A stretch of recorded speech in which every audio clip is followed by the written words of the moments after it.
aí, gurizada! Sim, hoje nós vamos falar do Internacional, o nosso Colorado. Porque é o seguinte, caras, eu tinha falado pra vocês lá no começo que eu ia trocar uma ideia e tal, falando bastante sobre Inter. No fim, o ano foi passando, outros projetos vieram, mas agora a gente vai tentar dar uma atenção pra isso. Porque é o seguinte, cara, eu sou aquele torcedor que viveu os anos 90 no Beira-Rio. Então, tipo assim, cara, às vezes quando o Inter tá ali numa derrota, eu acho que é legal a gente trocar uma ideia pra tentar entender o que tá acontecendo. E eu acabo conversando muito com os amigos meus que são colorados e às vezes a gente tem umas ideias e, cara, é impressionante como parece que às vezes eu vejo um jogo e a imprensa vê outro. Então eu queria trocar uma ideia com vocês aqui, cara, porque eu não gosto de ter engenheiro de obra pronta. Eu gosto de falar umas paradas um pouco antes, assim. E eu tenho uma teoria que o Inter deveria estar focando diferente e eu já venho falando isso há um certo tempo. Mas antes, é claro que eu acho que a gente precisa pontuar o que aconteceu ontem. O Inter perdeu, né? Vocês estão vendo as imagens aqui. Até provavelmente o YouTube vai me dar uma tag aqui, porque a gente não pode usar imagem rolando, mas vamos deixar ali porque a gente precisa comentar. O Inter feminino acabou acontecendo o que já tinha acontecido no Inter masculino, né? Em pouco tempo, numa diferença pequena de tempo. Aconteceu isso contra o Fluminense, o Inter estava classificado para a final da Libertadores e em 6 minutos tomou uma invertida ali, os caras fizeram 2 gols e acabaram encontrando ali uma brecha no Inter, não sei se psicológica, teve aquela bola que o René podia ter tirado ali, não tirou, era uma jogada rápida, aconteceu que fizeram o gol, logo em seguida fizeram o outro e isso nos tirou da Libertadores. Ontem, as meninas estavam ganhando do Corinthians e acabaram tomando ali um gol de empate. Acho que faltava 17 minutos para acabar o jogo.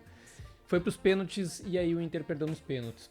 O futebol feminino, cara, o que eu tenho para falar é que...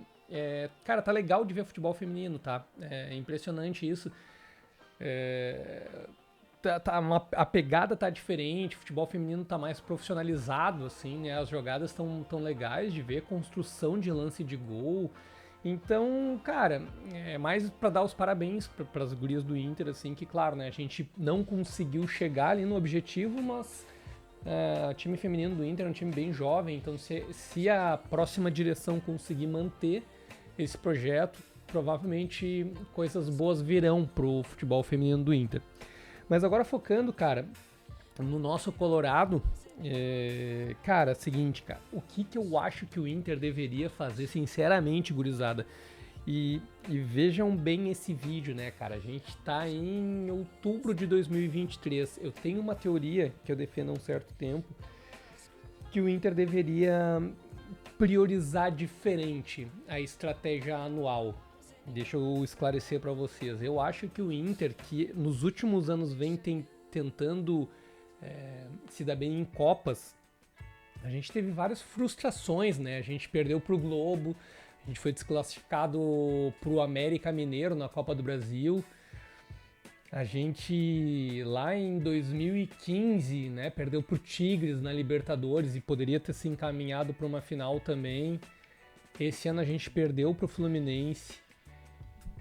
E o que fica muito claro pra mim nisso tudo? Cara, talvez o Inter devesse priorizar o campeonato de pontos corridos, cara. Eu acho que o Inter deveria priorizar o Brasileirão desde o começo do ano. Pode parecer loucura, né? Porque às vezes a gente pensa assim, cara, mas o Inter não tem o investimento lá de Flamengo, de Palmeiras.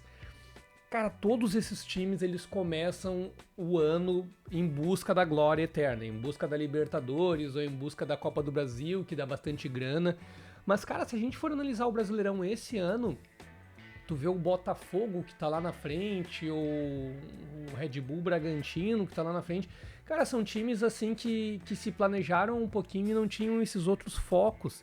E eu penso, cara, que o Inter, no ano passado a gente ficou em segundo lugar no Brasileirão, né, mas com uma diferença grande, assim, né, não tinha chance do título. Mas, cara, ali, aquele Campeonato Brasileiro lá que a gente perdeu, que teve o gol do Edenilson, né, o gol impedido do Corinthians, que até meteram a mão lá porque teve aquele gol do Abel lá que deram uma falta no Cássio e antes da bola entrar em ali, enfim, né. Mas o que eu quero dizer com isso é que o Inter deu uma arrancada entendeu? Deu uma arrancada. Lembra quando entrou o Abel, o Inter teve aquela motivação e deu um tiro longo, assim. Cara, se o Inter tivesse feito uma gordurinha lá no começo, priorizado o Brasileirão, feito uma gordura, ter feito um planejamento pra torcida ir e acompanhar o Inter no Beira-Rio, pô, cara, eu acho que não é tão... É meio óbvio pra mim isso, cara. É meio óbvio. É claro que a gente gosta das Copas, né? Porque tem ali o mata-mata, aí o Inter vai, viaja pra Argentina, viaja pra Bolívia, e isso dá uma emoção. Mas, cara, não tá funcionando muito isso, né? Esse ano ali, eu não sei, cara. Aí eu digo, conversando com a gurizada ali, que eu troco ideia nos grupos de WhatsApp, cara, acho que meio que todo mundo concorda que contra o Fluminense a gente jogou melhor 3 tempos, cara. 3 tempos. De um jogo de 4 tempos. Só que o Fluminense foi mais efetivo. Quando precisou fazer gol, eles têm um cara lá que é o Cano, que dá 2 toques na bola e faz gol. Essa frustração do Inter me parece óbvia no sentido que, assim, se fosse um campeonato de pontos corridos, tu com uma certa gordura não teria uma frustração tão grande assim, porque tu teria criado uma certa gordura. Mas parece que isso é chovendo molhado, cara. Isso parece o óbvio, mas não sei, velho. Parece que o Inter não faz esse tipo de planejamento.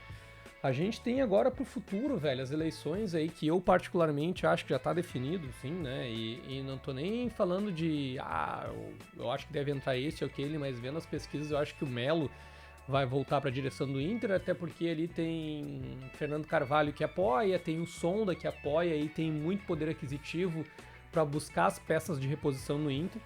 E isso é fundamental, porque o Inter hoje, o Inter tem um bom time, mas não tem grupo. Toda vez que a gente precisa recompor qualquer que seja a posição ali no Inter, cara, não tem recomposição.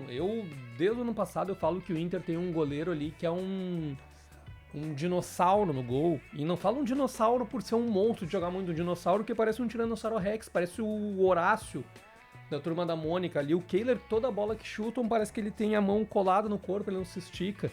Aquele gol ali ontem contra o Bahia, eu até não vou dizer assim, olha, foi 100% gol culpa do Kehler, mas, cara, era uma bola defensável. E sempre que ele tá no gol, eu sei, o Kehler salvou uma bola ontem ali, né? Mas sempre que ele tá no gol, a gente acaba perdendo, né? E eu acho que a melhor contratação que o Inter fez nos últimos tempos foi, de fato, o Rocher. Eu sei que eu tô flutuando, assim, né, nas ideias, mas é o seguinte, gente, é porque tem coisas que pra mim ficam um pouco mais claras, cara. O sufoco que o Inter tomou ontem do Bahia, e assim, cara, o Bahia teve 3 gols impedidos. Claro, tem impedimentos, os caras estavam impedidos de fato, mas assim, os caras produziram uma oportunidade de fazer gol no Inter, velho. Biel, Tassiano, e assim, com todo respeito a esses jogadores, cara, mas são jogadores que não jogariam no Inter, na minha humilde opinião, assim, sabe? Então, eu vi muito da imprensa hoje falando, vangloriando que... vangloriando o Inter, no caso, né? Não, mas a gente tá falando do Inter que chegou numa semifinal de Libertadores, tem mérito. Cara, o Inter é maior do que isso, assim, velho. Eu acho que tá no momento de erguer uma taça. Eu sei que isso é o óbvio, mas o Inter deveria fazer esse tipo de planejamento antes de começar o ano, cara. Tipo assim, outra coisa que me preocupa muito é a situação do Kudê nas entrevistas. Eu realmente acho que o Inter completinho ali também tem uma chance grande de até pegar ali a Sul-Americana, tá? Só que esse fato do Kudê o tempo todo falar, cara, não existe a chance do Inter cair pra segunda divisão, porque a gente tem um time muito bom. Cara, a chance existe, o Inter tá 2 pontos da zona de rebaixamento. Então acho que tá na hora de abrir o olho, ter um pouquinho de humildade e fazer continha ali, velho, porque tá difícil, tá difícil. Eu fiz até umas anotações aqui de coisas que eu não queria deixar passar em branco. Aqui, óbvio, né, eu botei ali da prioridade dos pontos corridos, que é uma coisa que eu acho que é fundamental. O lance do Inter ter um time e não um grupo. O nosso goleiro ali, que não adianta, cara, tem que ter um reserva, velho, pro Rocher, porque assim, se não... Esse lance que eu falo de pensar a longo prazo, cara, vai ter convocação no ano que vem.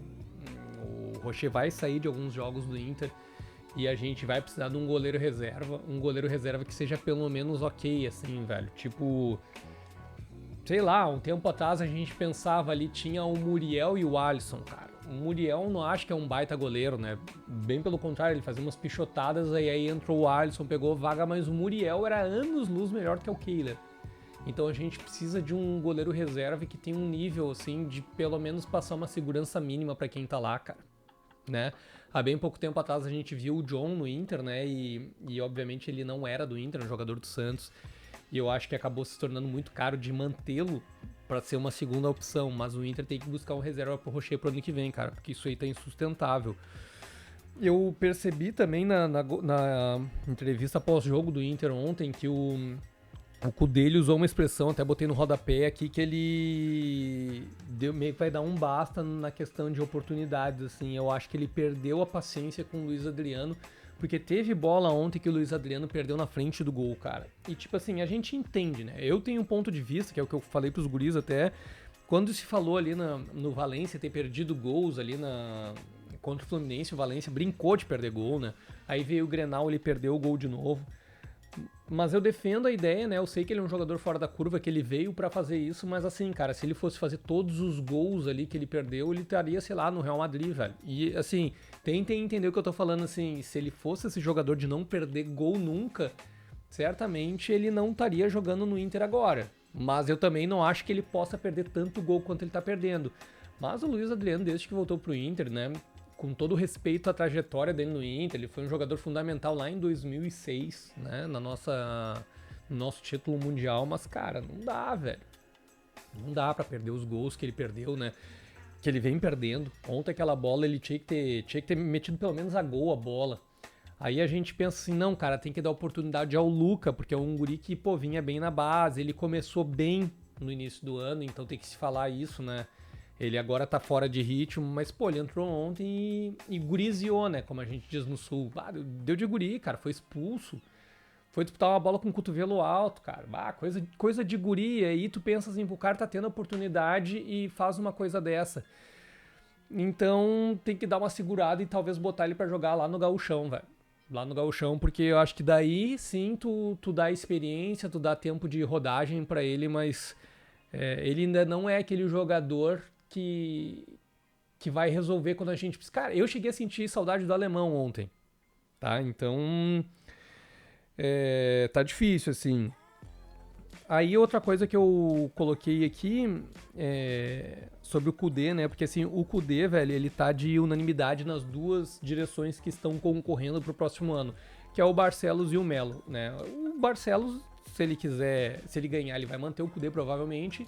E o Melo tem aquele negócio, né, que foi ele que trouxe o Kudê pra cá. Então eles gostam muito do Kudê. Na primeira passagem do Kudê aqui, eu achei ele um baita técnico. Nessa segunda, eu particularmente, eu sei que ele fez um trabalho legal na Libertadores ali, mas eu era contra a demissão do Mano, cara. Eu acredito que tu tem que deixar um técnico trabalhar muito por um bom tempo e aí a gente consegue entender. Eu sei que o Mano tava ali meio que desgastado, mas, cara, o Kudê ele tá mexendo muito mal, velho. Ele tá mexendo muito mal. A gente tem os jogadores ali que, desde que voltaram de lesão, não estão desempenhando, né? O Gabriel, que é o Ruf, que é um cara que ainda não voltou depois da lesão, não tá desempenhando bem. O próprio Pedro Henrique, que é um cara que joga muito, não tá jogando bem ainda. Mas o Kudê ele sempre demora pra mexer, cara. Isso me causa uma angústia. E, enfim, eu acho que isso aí tem que ser conversado com ele, velho, porque às vezes tu deixa o jogador num dia ruim e isso vai afundando ele até psicologicamente. Mas enfim, gurizada, a ideia aqui é voltar a falar um pouco do Inter, né? Eu queria dar esse meu ponto de vista do lance dos pontos corridos, porque eu vejo que a prioridade do Inter vem sendo nos últimos anos sempre Copa, porque se tem uma ideia de que em Copa o Inter tem uma chance real, por ser tiro curto e às vezes tu decide num jogo, e num tiro mais longo o Inter, em função de orçamento, acaba não conseguindo ter orçamento para ganhar um Brasileirão. E a minha percepção é exatamente o inverso disso. Eu acho que num longo prazo, num pontos corridos, o Inter consegue criar uma gordura, se botar o time para jogar as ganhas em casa, se pegar aquele time mais fraco, com um orçamento maior e tu calcular 6 pontos em cima, cara, tu cria uma gordura e ganha um brasileiro. E eu acho que é isso que tá faltando. Mas enfim, deixem a opinião de vocês. Eu sei que às vezes a minha opinião é diferente do resto da gurizada, assim, porque eu gosto de ver as coisas meio que a longo prazo. E às vezes a galera é mais imediatista, né? Que é o lance da Copa ali, que em 2 jogos tu consegue resolver. Beleza, gurizada? Essa foi a minha opinião, então. Por enquanto é só. Vamos ver, né? Vamos esperar esse jogo aí, Inter e Santos, pra ver. Esse jogo o Inter tem que ganhar em casa. Um jogo às 4 horas, né? Eu acho que o último jogo às 4 horas que teve foi o Grenal, mas fora esse jogo eu nem lembro quando é que teve outro jogo às 4 horas no domingo no Beira-Rio. E é um jogo que o Inter precisa da torcida lá. E eu espero voltar na próxima semana ou pós-jogo Inter e Santos né, falando bem do resultado, porque a gente tá precisando muito desses 3 pontos. Beleza? Gurizada, então é isso. Por enquanto é só. E eu fui!